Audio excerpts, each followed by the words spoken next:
Welcome back. We've been visiting with Mr. Jerry Davis, a city councilman here in Dublin, Georgia. I would say a pioneer who took the political ball to get the Land Bank Authority established. I have a question for you, and then you wanted to return to part of the conversation we had earlier.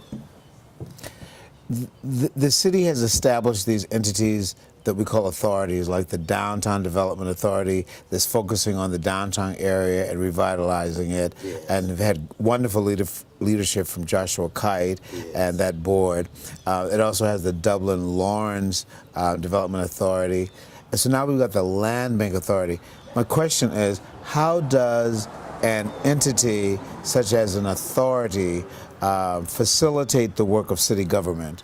Well, where they come into play in that the Downtown Development Authority, they are mainly focused on downtown, the revitalization of downtown. If you want a progressive city, you have to have a great downtown. And so that was the concept. But the city the city have to provide for all of its citizens. And in order not to really discriminate with different Groups. different groups, then we provide these authorities. And so that's where you got the So you have a group of citizens that can focus on an area while the city keeps a global overall look. and that is exactly right. And as I was saying, the Downtown Development Authority, they are concentrated in the city of Dublin, providing economic development and jobs in that area. The Dublin Lawrence Development Authority, they are looking at a more broader area. And more importantly, bringing in lots of jobs, industries focusing on that, in providing jobs that pay a living wage. We always had jobs, but they weren't a lot of the higher paying jobs.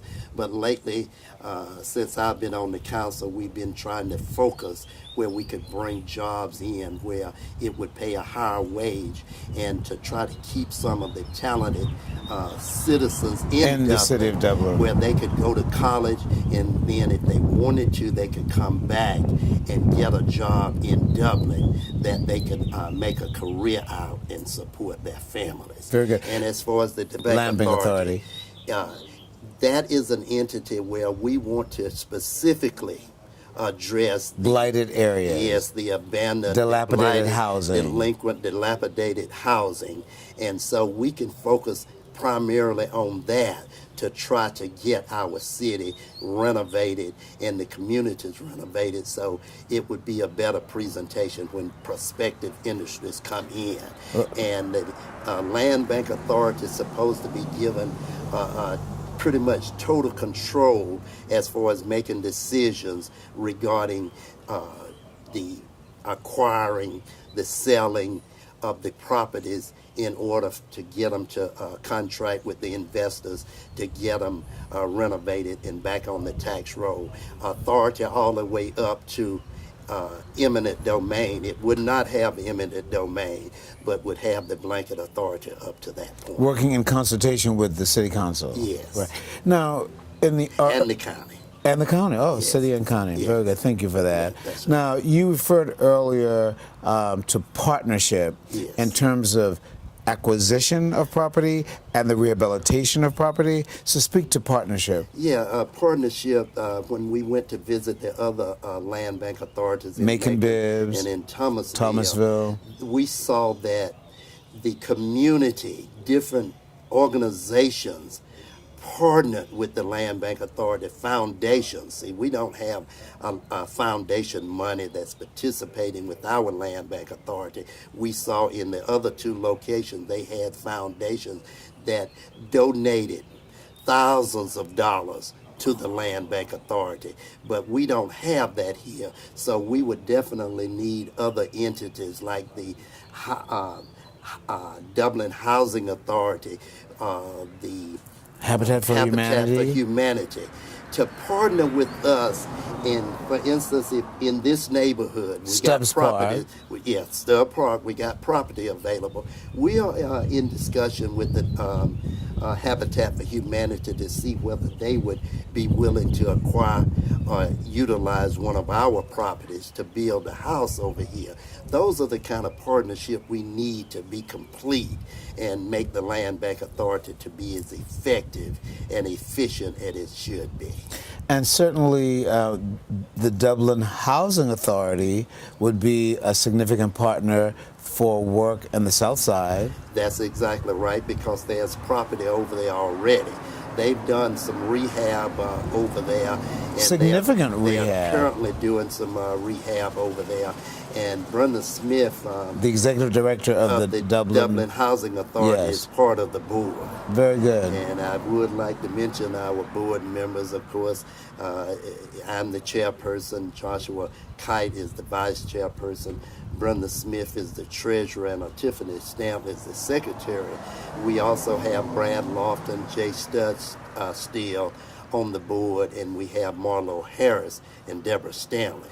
And we have the representatives from the school board, the city school.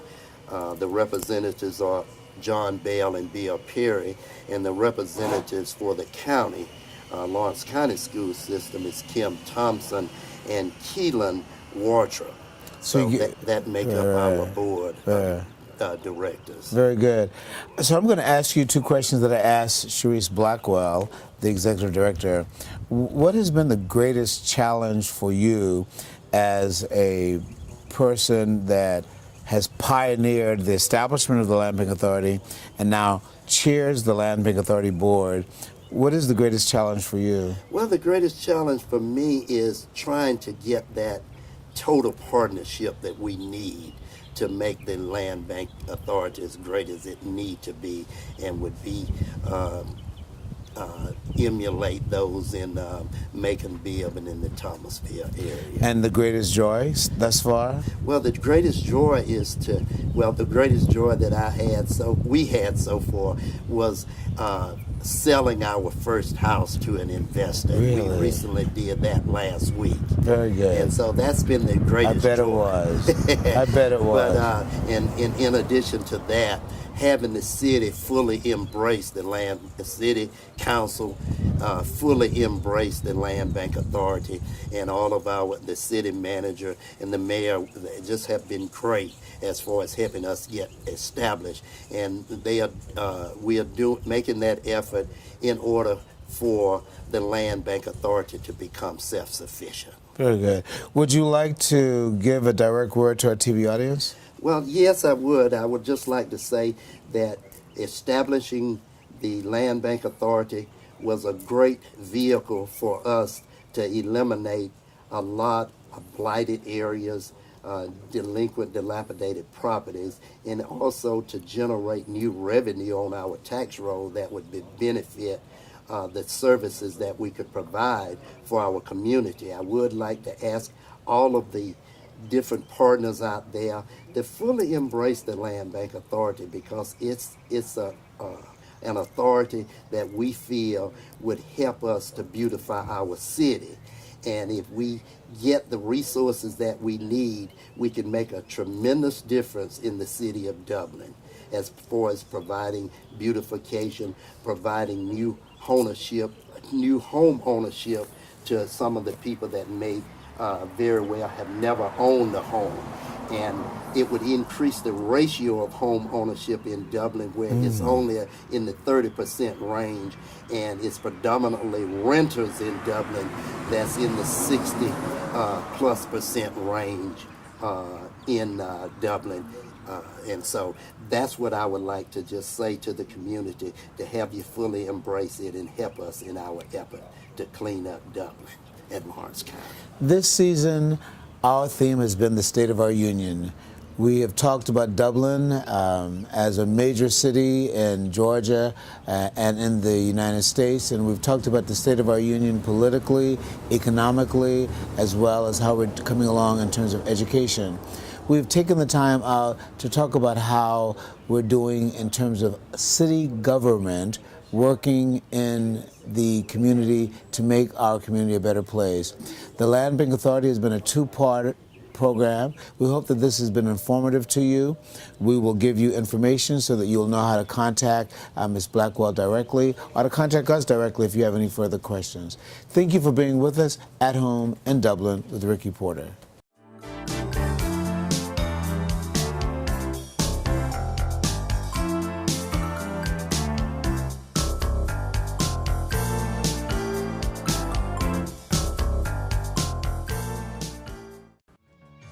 Dudley Funeral Home has been serving the Middle Georgia area since 1922 and remains committed to the community today. You can count on Dudley Funeral Home.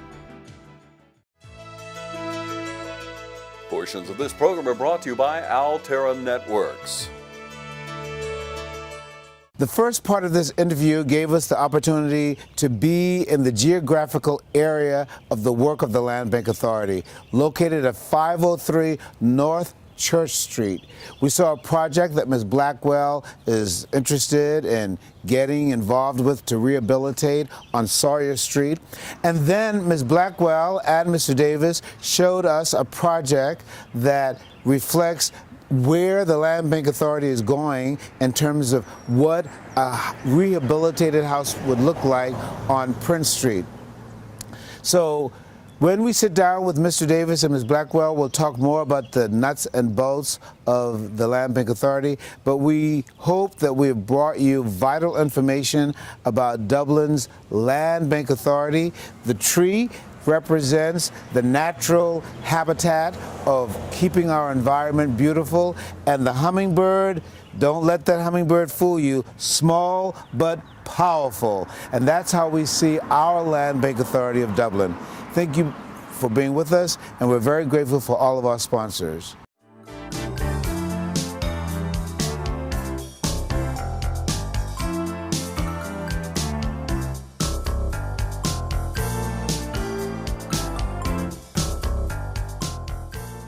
Hello, welcome back to At Home in Dublin with Ricky Porter.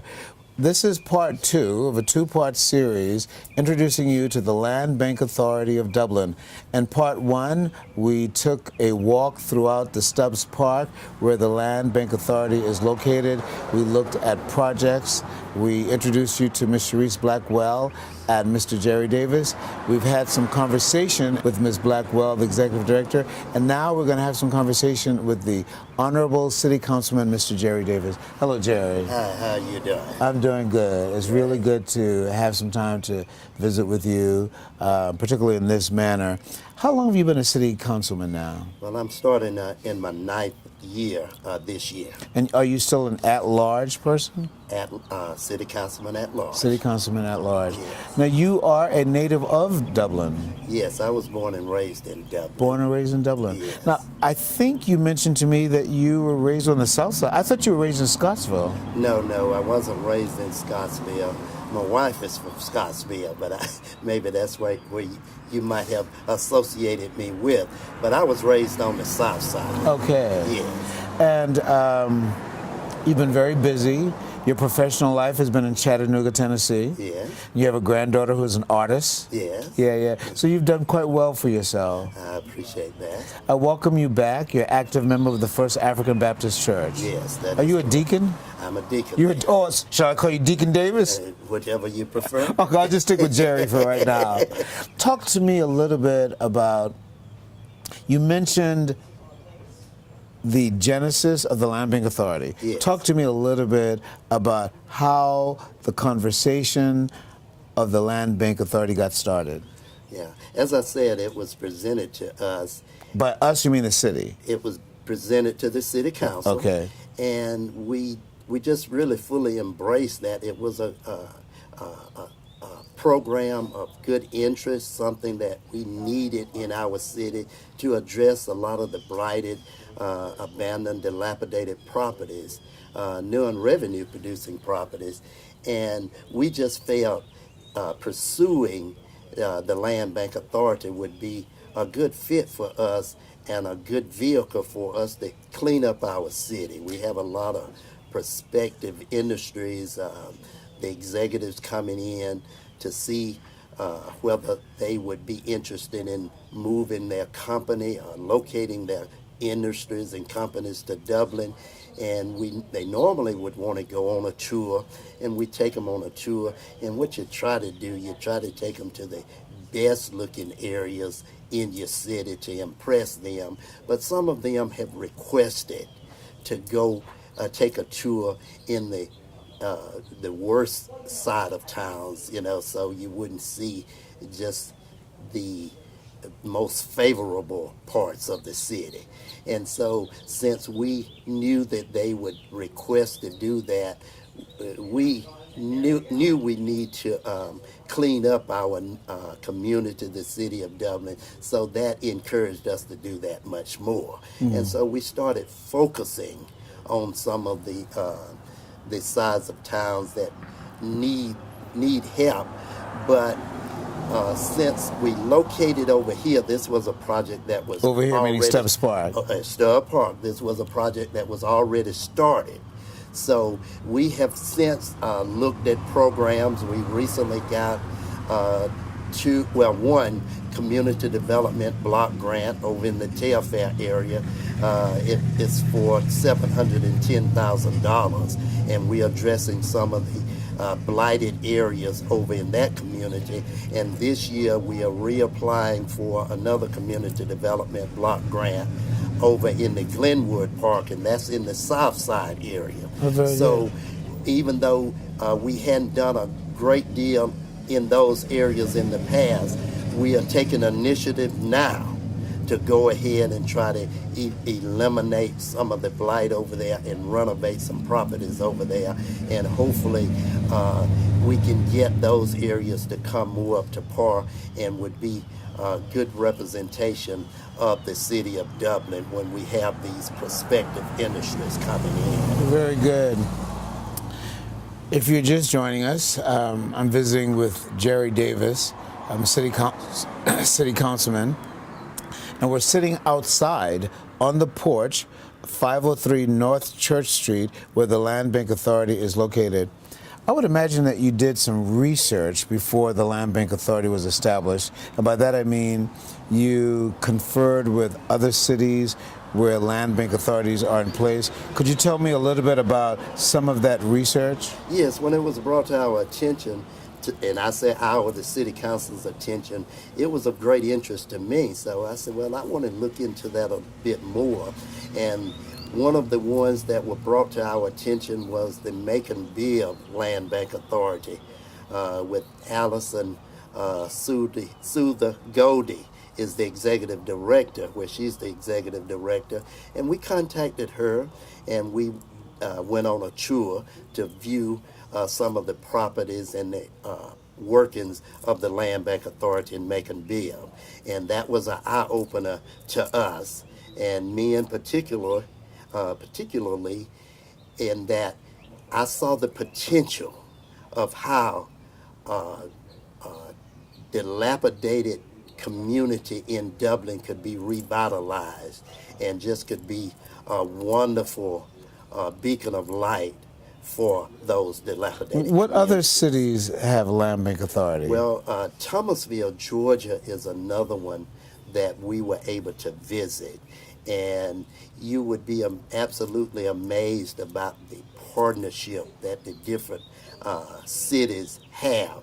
And that's something that I would like to see Dublin as a community, as a city, embrace more, because we are doing some great things as far as getting started. The city has donated income, money for us. I mentioned about $80,000 per year for 3 years. The city made available some land that the city owned, and it's made available to the Land Bank Authority. What would you do with that land? Well, it's land and property. Oh, land and property. Yes. Okay. So if we get an investor, we show it on our website. Okay. And we advertise it in places that we go. Well, let's talk a little bit more about that. So, would this be a property that also needs to be revitalized? Oh yes, most of those properties that we get, especially the properties. Now the land is there itself, but properties, most of the properties that the city have gotten is from people that weren't able to pay the taxes on them, and they needed to be renovated or torn down. And a lot of them would say that they can't afford to do it, and they would say if the city would like to take it over and then clear the structure up. So let's say that the city owns such a property. Yes. And then you have a private citizen that says, okay, I'll buy the property. How can the Land Bank Authority support that person in buying the property and renovating the property? When we make our properties available to the potential buyers or investors, then when we know they are interested in it, and since the Land Bank Authority is just starting out, we haven't taken control of all of those some 40 or 50 properties that the city has available, then we would advise the city that we want to take on that property, and then we'll do the due diligence that we need to do as far as making sure the title is clear, there's no liens on the property. And then, as I said before, the Land Bank Authority has the ability to waive the taxes. Okay. And so when we want to try to give the investor a good start in acquiring the property and being able to renovate the property. So when they acquire the property, when we do our due diligence as far as clearing the titles and waiving the taxes, we try to sell it to them, offer it to them at a good discounted price. Below market value. Oh yes, and it either would be 50% of the appraised value, or maybe anywhere from $2,000 to $5,000 in order to get that property. So when they get it, they are getting it at a great discount. When they are renovating it, and then they make it available for affordable housing, so we can increase the home ownership. And a lot of times it would be targeted for low income individuals in the communities. We're going to take a break. We'll be right back.